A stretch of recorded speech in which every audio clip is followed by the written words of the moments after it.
ఎవరైతే TS PG set ద్వారా MTech చేద్దాం అనుకుంటున్నారో అండ్ గేట్ ద్వారా ఎంటెక్ చేద్దాం అనుకుంటున్నారో ఈ వీడియోలో కంప్లీట్గా 3 ఇంపార్టెంట్ పాయింట్స్ నేను చెప్తానండి. సో ఫస్ట్ వచ్చేసి మీకు స్టైపెండ్ ఎంత వస్తుంది గేట్తోని జాయిన్ అయిన వాళ్ళకు అండ్ రూల్స్ అండ్ రెగ్యులేషన్స్ ఏ విధంగా ఉంటాయి అండ్ ఎవరైతే లైక్ పీజీ సెట్తోని జాయిన్ అవుతారో మీకు ఫీజు రియంబర్స్మెంట్ లైక్ టీఎస్ ఈ పాస్ నుంచి ఎంత ఫీజు రియంబర్స్మెంట్ వస్తుంది అండ్ ఎవరైతే లైక్ యూనివర్సిటీ క్యాంపస్లో హాస్టల్స్లో ఉంటారో అండ్ బయట డే స్కాలర్స్ ఎవరైతే లైక్ అప్ అండ్ డౌన్ చేసే వాళ్ళకు మనకు గవర్నమెంట్ నుంచి మెస్ ఛార్జెస్ కూడా ఇవ్వడం జరుగుతుంది. సో మొత్తం ఎంత ఇస్తుందో డీటెయిల్గా ఎక్స్ప్లెయిన్ చేస్తానండి. సో ఫస్ట్ వచ్చేసి గేట్ స్టూడెంట్స్ గురించి ఎక్స్ప్లెయిన్ చేస్తాను. సో ఫస్ట్ మీకు గేట్ స్టైపెండ్ రావడం జరుగుతుంది కాబట్టి మీరు ఏ క్యాస్ట్ అయినా మీరు మొత్తం ఫీజు ఎంత ఉంటుందో అంత పే చేయాలి, ఫస్ట్ పాయింట్. సెకండ్ వచ్చేసి మీకు మంత్లీ 12,400 రూపీస్ వస్తాయండి, ఎవ్రీ మంత్ వస్తాయి. మీకు కోర్స్ ఎప్పుడు ఎండ్ అయిపోతుందా? సో 2 years కోర్స్ ఉంటుంది. కొన్ని కాలేజెస్లో 1 year 11 months ఉండొచ్చు, 1 year 10 months ఉండొచ్చు. So approximately 2 years every month 12,400 వస్తుంది. సో మెయిన్గా వాళ్ళు అటెండెన్స్ అప్లోడ్ చేయడం జరుగుతుంది. సో అటెండెన్స్ అప్లోడ్ చేసిన తర్వాత ఎవ్రీ మంత్ మనకు స్టైపెండ్ వస్తుంది.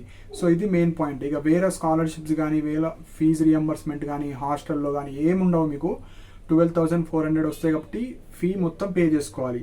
సో ఇది మనకు గేట్ వాళ్ళకండి. సో 75% ఆఫ్ అటెండెన్స్ మెయింటైన్ చేయాలి. సో గేట్ ఇంతే. నెక్స్ట్ పీజీ సెట్ వాళ్ళకు ఎవరైతే పీజీ సెట్ ద్వారా ఎంటెక్ చేద్దాం అనుకుంటున్నారో మీరు గవర్నమెంట్ యూనివర్సిటీస్ కానీ ప్రైవేట్లో కానీ ఎక్కడైనా.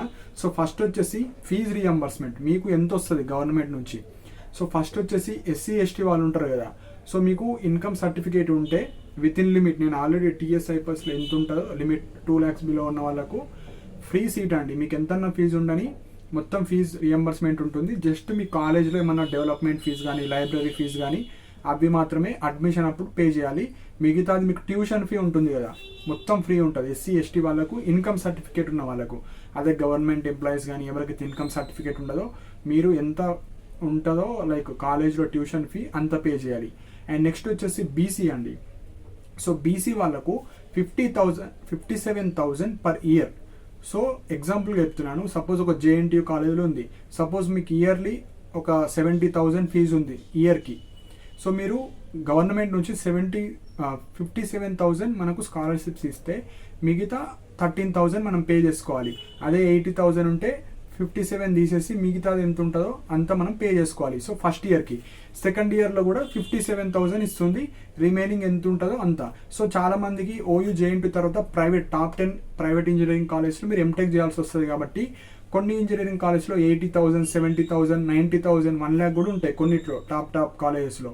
సో మనకు ఇయర్కి 57,000 ఇస్తుంది, మిగతా అది ఎంత ఉన్నా మీరే పే చేసుకోవాలి. సో బీసీ వాళ్ళు. ఎస్సీ ఎస్టీ వాళ్ళు అయితే మొత్తం మనకు ఇన్కమ్ సర్టిఫికేట్ ఉన్న వాళ్ళకు మొత్తం ఫ్రీ ఉంటుంది. ఆ కాలేజ్లో ఏమన్నా library fee, development fee, examination fee ఉంటే అవి మీరు పే చేసుకోవాలి. And most important point, hostel fee కూడా వీళ్ళు ప్రొవైడ్ చేయడం జరుగుతుంది టీఎస్ ఈ లైక్ స్కాలర్షిప్ తెలంగాణ గవర్నమెంట్ నుంచి, టీఎస్ఐ పాస్ నుంచి.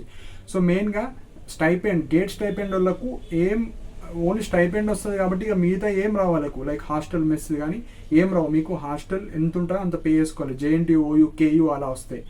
అదే మనకు టీఎస్ పీజీ సెట్ ద్వారా ఎవరైతే అటాచ్డ్ హాస్టల్స్ ఉంటారు, అంటే ఓయూ కానీ జేఎన్టీయూ కానీ సుల్తాన్పూర్ కానీ, సో గవర్నమెంట్ యూనివర్సిటీలో వస్తే మీకు మంత్లీ మెస్ ఛార్జెస్ కూడా మీకు అకౌంట్లో వేస్తారండి, లైక్ రియంబర్స్మెంట్ వస్తుంది మీకు. సో 1,500 రూపీస్ మంత్లీ వస్తుంది. సో ఇక్కడ వాళ్ళు ఏం చేస్తారంటే ఇయర్లీ బడ్జెట్ ఉంటుంది కదా, సో మనకు 1 year అంటే 12 months. సో ఒక్కొక్కసారి 8 monthsకి ఇస్తారు, 7 monthsకి ఇస్తారు, 9 monthsకి ఇస్తారు. యాక్చువల్గా యాజ్ పర్ రూల్ అయితే మంత్లీ 1,500 మనకు ఇవ్వాలి, కానీ ఇయర్ చేంజ్ అవుతుంది. ఒక మంత్ వేస్తారు, ఒక మంత్ వేయరు. సో అప్రాక్సిమేట్లీ 8 months, 7 months అట్లా వస్తుంది. సో ఎగ్జాక్ట్లీ అన్ని మంత్స్ ఇస్తారా అని మనం చెప్పలేము, వాళ్ళ యొక్క బడ్జెట్. సో వాళ్ళు మనీ ఎప్పుడైతే రిలీజ్ చేస్తారో స్టూడెంట్ అకౌంట్లో పడుతుంది, అప్పుడు ఆటోమేటిక్గా వాళ్ళు కట్ చేసుకుంటారు. సో 1,500 రూపీస్ మనకు మెస్ ఛార్జెస్ పడతాయి. అది కూడా టీఎస్ పీజీ సెట్తో పోతేనే గేట్ వాళ్ళకి పడాయి.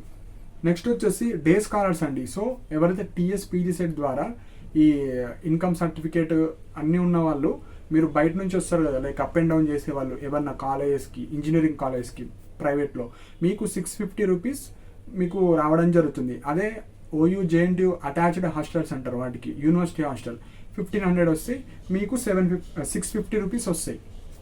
650 రూపీస్ మాత్రమే వస్తాయి, పర్ మంత్కి వస్తాయి. అవి కూడా ఎవ్రీ మంత్ వస్తాయంటే చెప్పలేము.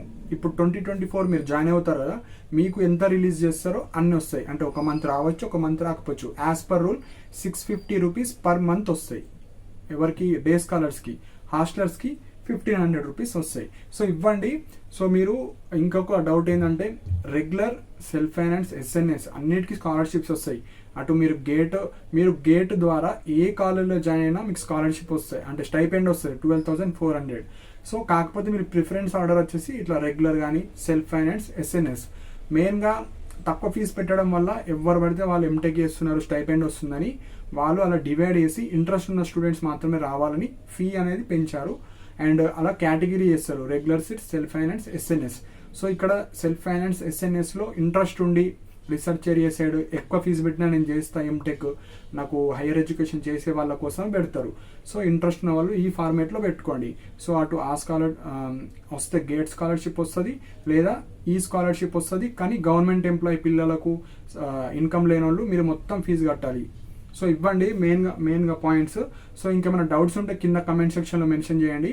సో నెక్స్ట్ వీడియోలో మన తెలంగాణలో ఉన్న అన్ని టాప్ 100 ఇంజనీరింగ్ కాలేజెస్ ఏవైతే ఎంటెక్ ప్రొవైడ్ చేస్తున్నాయో దానికి సంబంధించిన వీడియో చేస్తాను. సో దట్ మీరు వెబ్ ఆప్షన్స్ మనకు స్టార్ట్ అయినప్పుడు ఈజీగా మీరు వెబ్ ఆప్షన్స్ కూడా పెట్టుకోవచ్చు.